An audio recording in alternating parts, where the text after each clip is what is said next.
Our job with this Southampton team is to get them back to the Premier League. Nice and simple. Last season, obviously, was absolutely disastrous, and I know this as a Southampton fan because I suffered through it. When I look at the board's plan for this season, they want us to gain automatic promotion to the Premier League, not go up through the playoffs, not be competitive, and maybe get promotion. They want us to get promoted without a shadow of a doubt. That is literally their main objective. They also quite like us to be competitive in the FA Cup. I don't really know what that means.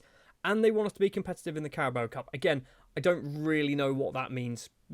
Is it like, just get through a few rounds and that's probably fine. They also want us to have the best youth development system in the Championship and the country. We're probably up there in the Championship. Obviously, longer term, they want to look to build on our promotion to the Premier League and then just keep looking to build on the promotion to the Premier League, by the looks of it. Yeah, we've got a very tough job for Season 1. And what has made it even harder is I have decided that we are not going to be doing any transfers in the opening transfer window. So during the game setup, I basically said we can't do transfers in the first transfer window. Obviously, when we get to January, we will be able to do some transfers.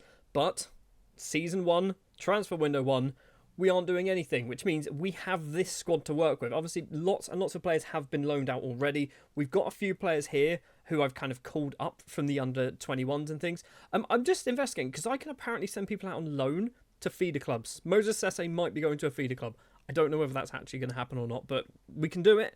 I'm hoping no one else does any transfers through this transfer window because I kind of want everyone's squad to be as is at the moment in the Championship. From a formation perspective, we are going to go with a 4-2-3-1 in both in and out of possession. So in possession, it is going to be this 4-2-3-1. Out of possession, it's going to be this 4-2-3-1. I guess that's more of a 4-4-1-1. Basically, the wing backs going to drop back a little bit. It might change slightly depending on personnel and things like that, but this is what I'm kind of going to go with. I'm not sure who we're going to lock in, if we're going to lock in anybody for any positions at the moment, but I think we're going to definitely have to lock in Bazunu, because he's not our number one goalkeeper. If you do a quick pick, that becomes McCarthy, and Alex McCarthy is 35 years old, and I would like to have a young, up-and-coming goalkeeper, even though Bazunu, in real life, hasn't been particularly good. I think Football Manager still ranks him pretty highly, though. He's worth £15.5 to £18.5 million, 3-star current ability, 4-star potential. Talking of current ability and potential, or more specifically just current ability, we have got a whole host of players who are actually considered our best players. We've got no outstanding footballer, like no one who's kind of head and shoulders above the rest, but we have, 8 players on 3.5-star current ability. So we have Mads Rosalev, who is obviously our right back, or will be our right back. We've got Finn Azaz, who unfortunately is out injured, and will be out injured for 4 to 6 weeks by the looks of it. Taylor Harwood-Bellis, another player who's currently out injured, although it's only a moderate injury. He's out for 12 days to 4 weeks. It's not that moderate. Flynn Downs also out injured at 3 to 5 weeks for Flynn Downs, but another player who is a 3.5-star current ability. Casper Yander, another player, 3.5-star current ability. I really like Casper Yander. I think he's going to be a great player for Saints in real life. Hopefully he can kind of do the same thing for us in Football Manager. Ronnie Edwards, who I think will probably be one of our star players this season. He is still only 22, has a heap of potential. I assume he's still got a heap of potential. He did on the last Football Manager game, but then again, he was only 20 when that one came out. Ronnie Edwards, I think, will be one of our mainstays in our starting 11. And if he isn't, I might need to lock him in. We also have Shay Charles, who obviously had a really good season out on loan at Sheffield Wednesday last year. Really good, again, young footballer, high amounts of potential, hopefully, as well on Shay Charles. But I think I might need to lock in Charles as well, because we've got a lot of pretty good central midfielders. I think Charles is maybe number 3 or 4 on that list, which means he might not actually get too much game time. And the other player that we have, who, I think he's going to be a really good player for Southampton this season, assuming they can actually turn things around and start, scoring goals would be quite nice, is Leo Cienza, who is a Brazilian and Luxembourger, who can play on that left wing. I think he's going to be really good. We can actually play him kind of anywhere along those front 3 positions. If we want to play him as a striker as well, we could. We're not going to. We do also have, obviously, a whole host of players. I'm not even going to count them, but we've got that many players. Can we find out? 18 players who are 3-star current ability. So we've got a pretty good squad, particularly for the Championship. I don't know what we're expecting, like what the media predictions are. We know the board want us to get automatic promotion. Can we even do media predictions? I don't even know whether we can anymore. We can, and it's kind of all over the place, but we've managed to find it. So we are expected to finish in 4th place. So Ipswich, Leicester, Sheffield United are all ahead of us. We are expected to be in 4th place. If we finish in 4th, I'd take that as a massive win. Realistically, my targets, I think I said earlier, I might not have done, my targets, I think are going to be playoffs. there's some more information as well for you in case you're interested. I don't know what our transfer budget is. I don't know, is there a way of finding this out? I mean, I've not really needed to have a look because obviously we haven't been able to do transfers. But can we find out our transfer budget? It was 0.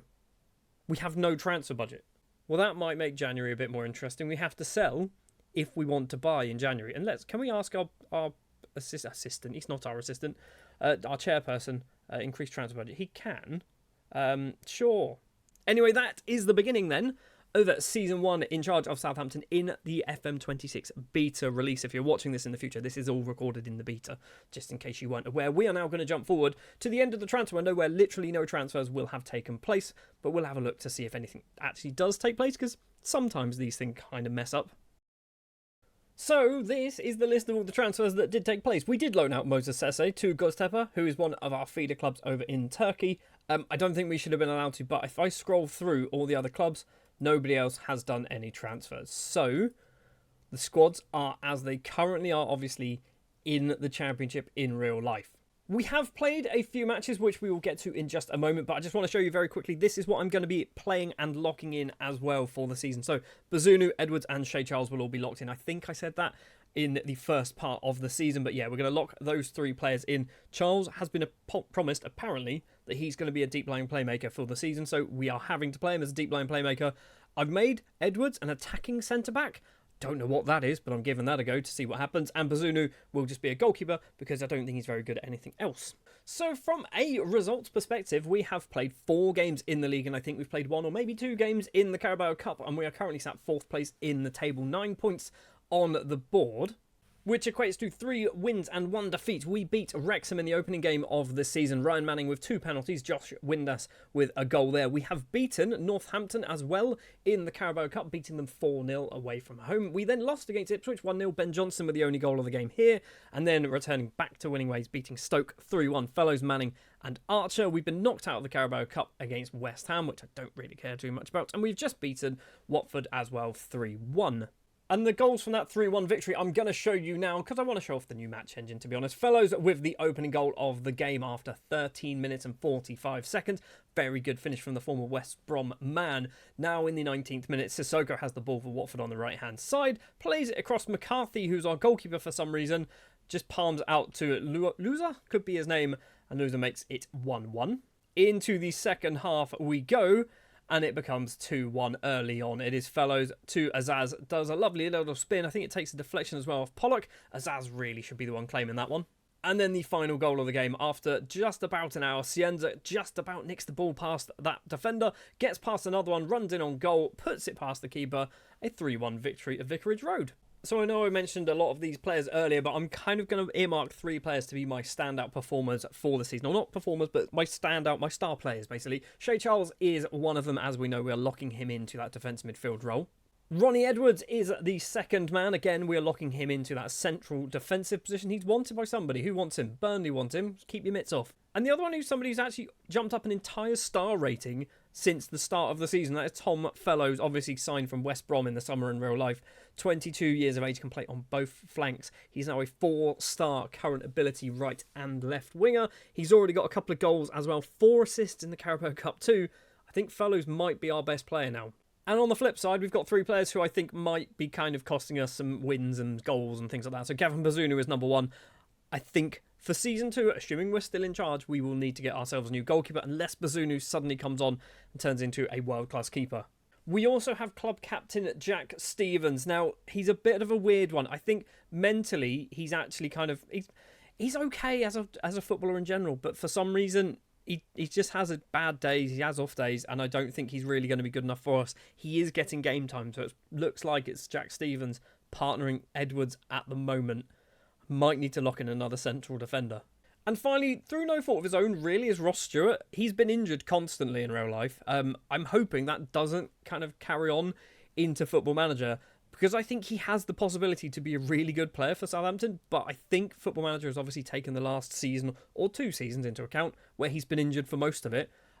So yeah, I just don't think he's going to be particularly good for us. He's also 29. Is he really 29? So that is the first transfer window out of the way. Obviously, no transfers actually took place. But hopefully we are able to convince our owner to give us a little bit of money so January is a little bit more interesting as well, because obviously buying players with zero money isn't really going to go very far. Next thing we're going to do then is jump forward to the 1st of January. Obviously we'll play the first half of the season and we'll return and hopefully we can do some transfers.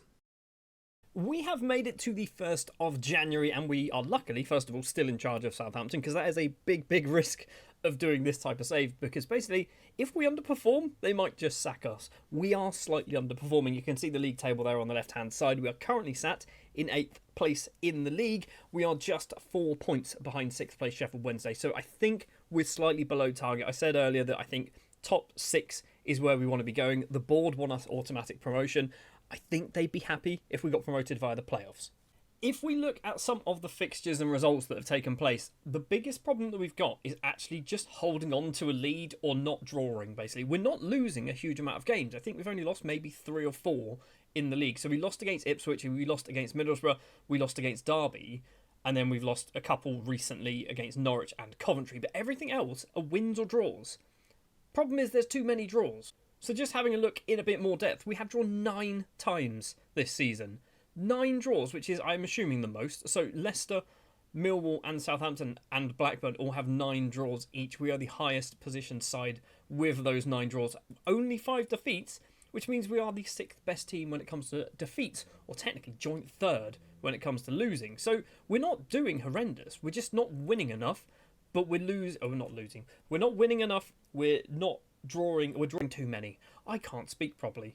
But it's fine because obviously it is January. We have now got ourselves a transfer window, and luckily for us, we have ourselves a bit of a transfer budget too. It takes me a very long time to find some of these things, but we found our recruitment budget. So we have £20.5 million worth of transfer budget. So basically what happened is it went up a small amount for some reason in September, then dropped back down again on the 1st of October and has flown all the way up to £20.5 million, which is a lot of money. We've also got a small amount of wage budget, not a lot, £41,099 a week. We've got a bit of scouting budget, but to be honest, I'm not really doing too much scouting at the moment. So when we look at our squad, there's something I need to mention. You can see there Bazunu, Shea Charles and Ronnie Edwards are locked in. The problem is I didn't tick the button on when you go on holiday to say make sure you play these players. So actually some of them, Bazunu has only played 8 times. Shea Charles has actually played quite a lot. Ronnie Edwards has only played 10 starts as well. So Alex McCarthy's played 18 games because I forgot to click a checkbox.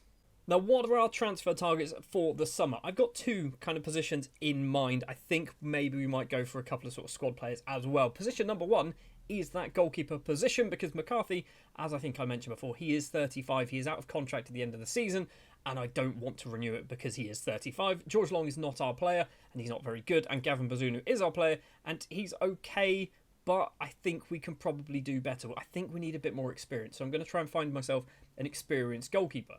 The other position is going to be at the other end of the pitch, and that is because we have got a few strikers. We've got Armstrong, we've got Downs, Archer, De Pepper, I'm not sure if that's how it's said, and Ross Stewart. However, Ross Stewart, De Pepper, Downs and Armstrong haven't scored any goals, really. Ross Stewart scored 1, Cameron Archer scored 10, and he's currently injured. So if he gets injured, we don't score any goals. We just stop scoring goals completely. We've got Fellows who's been scoring a whole load of goals and getting a load of assists as well.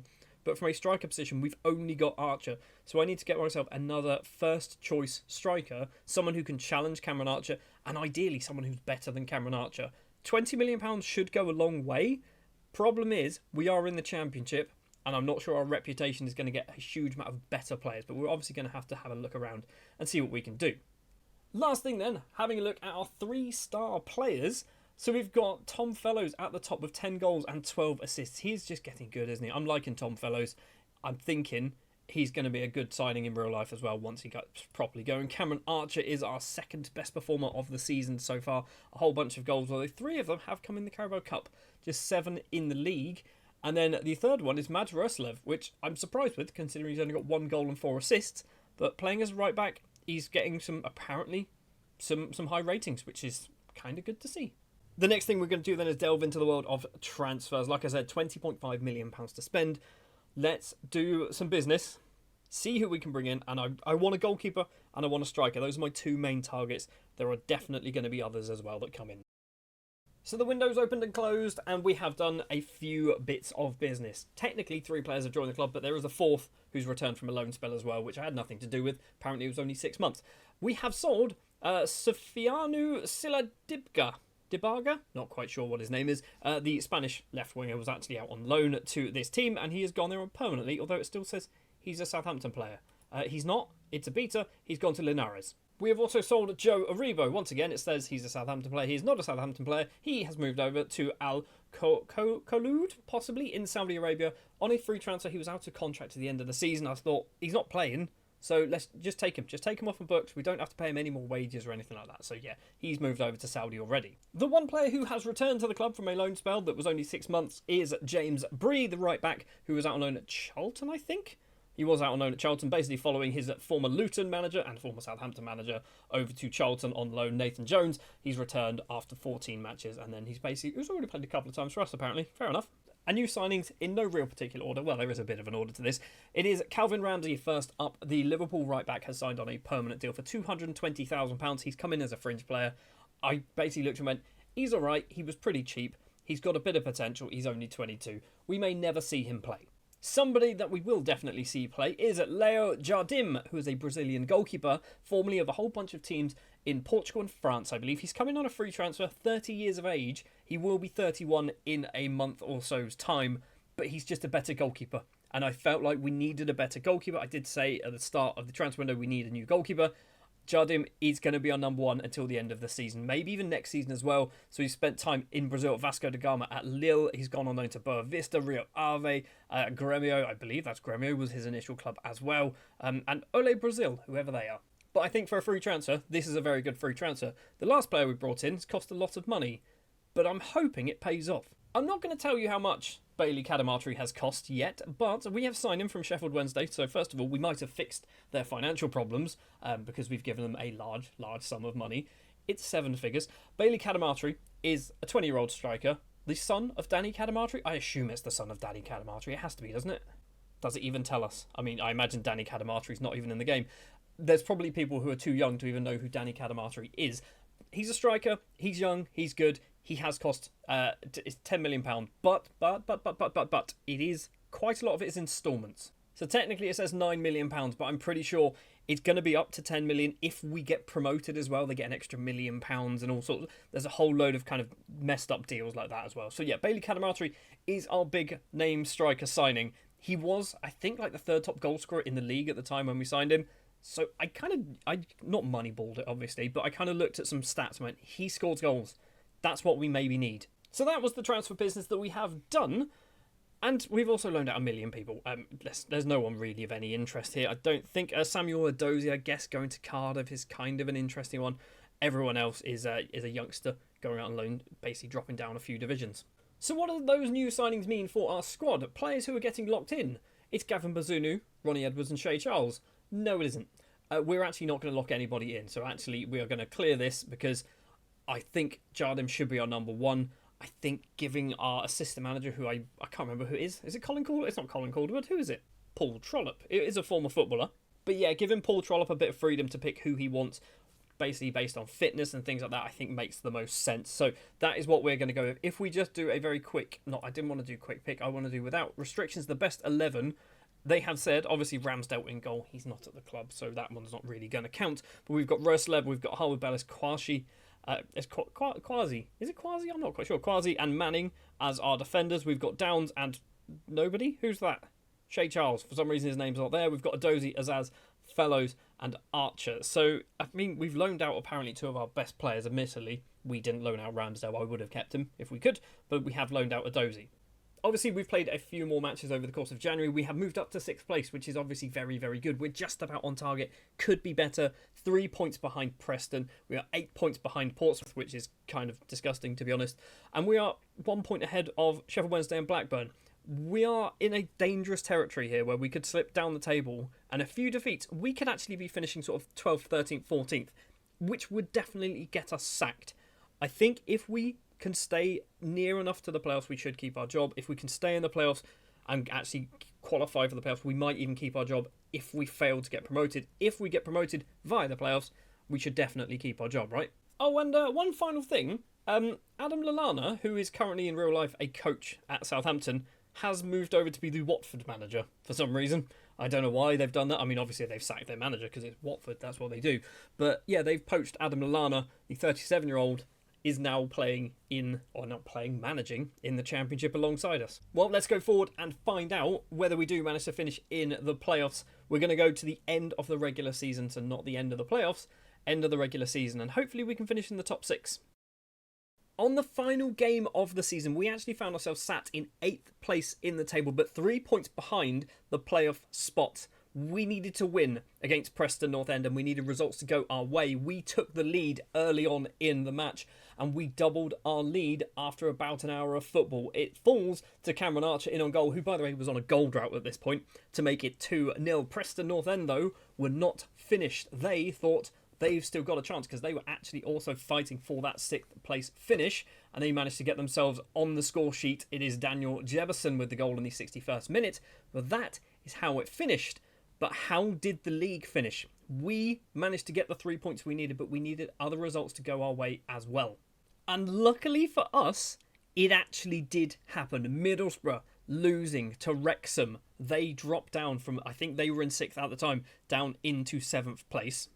We obviously beat Preston, who were in 7th place, and we were in 8th place. And Oxford, who were kind of in this playoff fight as well, drew with Millwall on the final game of the season, meaning we finished in 6th place, setting up a playoff semi-final up against Norwich, and possibly a Southampton-Portsmouth playoff final if we both get past our opponents. It is not going to be easy. Norwich, obviously a very good team. Leicester, obviously a very good team. Portsmouth, maybe, could be a good team. I think they've done ridiculously well because they've only just been promoted, right? Have they only just been promoted? They've massively overachieved here. We were absolutely awful as well. The final 6 games of the season, 6 or 7 games of the season, where we lost to Ipswich, Wrexham and Swansea, a draw with Derby County as well, rescued by Finn Azaz in the 91st minute. And then we played Bristol City, beating them 2-0, beating Blackburn 2-0, and obviously beating Preston 2-1, as you have just seen, which means we will be going forward to be playing Norwich in the playoff semi-final. But before we do that, let's talk about our youth players, because we've had a very good intake. We have got ourselves a 16-year-old goalkeeper called James Sexton, who has 4.5 star potential ability. We've got a 16-year-old right back called Owen Cowan, who has 4.5 star potential ability. We've got a 16-year-old attacking central midfielder called Kane Ellis with 4.5 star potential ability. We've got a 15-year-old defensive midfielder called Kemar Wowell, could be his name, with 5 star potential ability. We've got another 15-year-old this time as a central midfielder called Roy Gilder. Once again, 5 star potential ability, and we're not done, by the way. We've got Lee Dodge, who is a 16-year-old right back and maybe a bit of a left back with 5 star potential ability. And we also have Sean Foley, who is a 16-year-old left back, once again with 5 star potential ability. That's not all, because we've also got a few other players. So Josh Wright here is one who's got 4 star potential. We've got Michael Forbes, who has got 4 star. We've also got Dean Haynes and Martin McKinnon with 3.5 star potential ability. We've got a couple of guys like Thomas Oxley. He's got 3 star. Unlucky, bud. You are the worst of all of these players to come through by the looks of it. But yeah, we have picked up a ridiculously good youth intake for our very first season, and I'm kind of excited. The worrying thing is, obviously, if we get promoted to the Premier League, definitely can't just try and play some of these in the Premier League because we will get battered every week. If we don't get promoted and we somehow keep our job, we might be seeing a lot of these players next season. Speaking of the playoff final then, I guess it is time to go forward and see how we do. I've just seen this. The board are not happy. It's a D. The club vision is a C-, which is not good. The squad is a C-. The supporters are upset because basically it doesn't look like we're getting automatic promotion. In fact, we're not getting automatic promotion, but we can still get promoted. And speaking as a person who technically is one of these, I would be happy if Saints went up via the playoffs. I'd rather automatic promotion. To be honest right now, I think I'd rather us stay in the Championship. But anyway, doesn't matter. I think this is fine. Let's win the playoffs, right? After a 0-0 draw in the first leg at St Mary's, we headed over to Carrow Road to play Norwich in the second leg. Jay Robinson has the ball here after 37 minutes and tucks the ball into the top corner. The 18 or maybe 19-year-old, who basically got called out by the board, by the way, for being rubbish, scores the first goal of the game. Robinson plays it in the middle to Yander. Yander across to Adam Armstrong, and Armstrong puts the ball into the bottom corner in the 93rd minute. which means we are going to the Championship playoff final. Completely against what I would have expected, but we are in the Championship playoff final. Here are some match ratings. So Bailey Cadamarteri played up front. I think he got the assist. He did get the assist for the Robinson goal. Janda and Armstrong there combining for the second one. Leo Jardim, an 8.1 rating. That free transfer for Jardim could have been a ridiculously good bit of business, but we have got one more game to play. We head off to Wembley. And up against Leicester in the final, so it was not a South Coast derby in the final. We take the lead after 44 minutes. Bailey Cadamarteri, the man, the £10 million man, opens scoring at Wembley into the second half, and Azaz corner comes in, and Joshua Kwasi is there to make it 2-0. And it does not stay 2-0. It shortly becomes 3. Ruslev into the penalty area, finds Shay Charles across the Wellington, back to Charles. Charles puts it in the bottom corner. It's 3-0 to Southampton. I cannot believe what is happening, because it becomes 4-0 as we return back to the Premier League. Robinson on the ground too. Matsuki, the Japanese international, puts it past the goalkeeper. A 4-0 victory against Leicester. Completely, not necessarily out of the blue, but we have not been this good. Genuinely, the last 6 games of the season, we've turned into a different team, and I don't know what's happened. So we are returning back to the Premier League at the first time of asking, and there's kind of a worry, because obviously last season, in real life, Southampton were absolutely dog chocolate. So, kind of hoping we're not dog chocolate this time around. I don't think we've been given our transfer budgets just yet. I need to find out how to get to our transfer budgets. Maybe wages, is that going to tell us something? Nope. I genuinely have no idea how to get to our transfer budgets. Help me. Right, I've found our transfer budget. So we've currently got £36.5 million. I hope that's not our entire budget for next season. Obviously, we're going to get a nice big bump of money because of the whole Premier League cash, which will obviously be very, very nice to see. £36 million is not going to go particularly far, because I think we might need to do a fair amount of strengthening. I'm happy, kind of, with our midfield. Everything else is kind of up for grabs though, right? Before we finish then, take a look at some of our star players then. So Tom Fellows at the top of the list, 7.17 average rating, 12 goals and 15 assists in all competitions. I did say that I think Fellows was going to be good. I didn't say that, did I? He wasn't even on my list, but Fellows has been ridiculously good for us, hasn't he? Next on the list of players who've played a few amounts of games, it's Cameron Archer. He's only played 25 league games, or 25 games in fact. 11 goals, 6 assists. Not a huge amount. I would have hoped for more, to be honest. And then weirdly, I guess in third place is actually Joshua Kwasi, the guy who scored one of the goals in the playoff final. Actually played 26 starts, 3 off the bench. Didn't really play in the FA Cup, just 1 off the bench. But he's turned into a half-decent footballer. He's still only 21, so got plenty of time to develop. Probably not good enough for the Premier League, though. Just want to sort by goals as well. So let's have a quick look at Bailey Cadamarteri. He did play 22 times in total then for us. He's got 22 and 44 for both us and Sheffield Wednesday. I don't think this was terrible. I don't think this was a terrible transfer. Cameron Archer we've obviously just seen. We've also got Tom Fellows, and Finn Azaz finishes our top goal scorer with 13 goals, considering pretty sure he missed a huge chunk of football at the start of the season. He's done pretty good there, right? It says he's played 43 times. I'm sure he was injured for like about 6 weeks. Well, there you have it then. Season 1 in charge of Southampton in FM26 is in the bag. And somehow we have returned back to the Premier League at the first time of asking. And I don't think we were good enough to do so, but we have managed to finish 6th place in the league and win the playoffs quite comfortably in the final. Season 2, back in the Premier League, we are going to be in for an absolutely horrendous time. We might get sacked.